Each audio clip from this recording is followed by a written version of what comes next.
following a consequential weekend. President Biden is vowing vengeance today after 3 American service members were killed, dozens more injured in a drone strike in Jordan. Now, U.S. officials say Iranian-backed militants were behind the attack on Tower 22. That is a base in northern Jordan. Those troops becoming the first U.S. service members killed by enemy fire in the Middle East since the start of the Israel-Hamas war back on October 7th.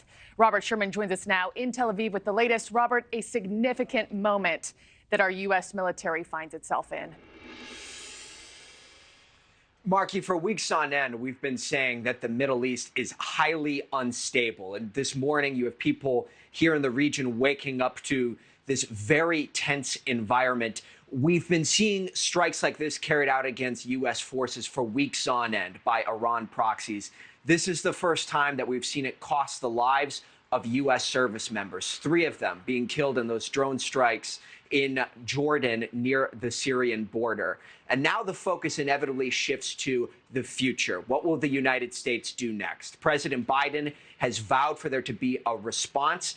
But frankly, for weeks on end, we've been seeing the United States hitting back against some of Iran's proxies for some of the attacks that they've carried out, namely against the Houthis in Yemen, who have been carrying out attacks in the Red Sea and the Gulf of Aden against commercial ships as well as U.S. warships in the region as well. The U.S. and U.K. have been carrying out strikes with the hopes of getting that group to back down. So far, they have not blinked. John Bolton telling our own Natasha Zuvis last night that the U.S. needs to reestablish deterrence.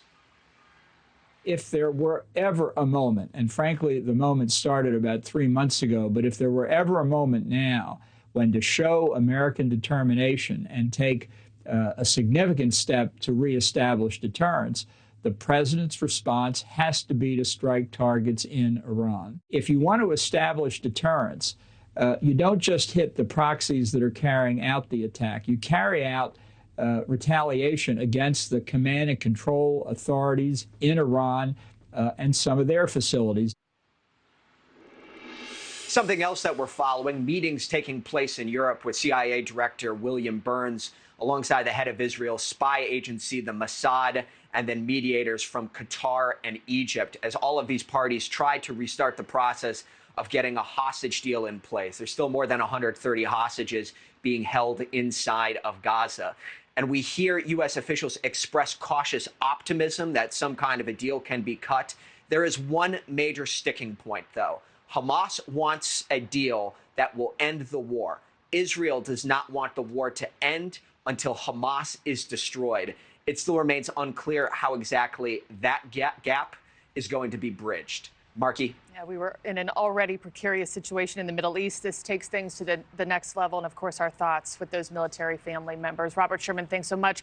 Thanks for watching, everybody. Go to joinnn.com to find NewsNation on your television provider. Also, don't forget to click that red subscribe button below to get more of NewsNation's fact-driven, unbiased coverage.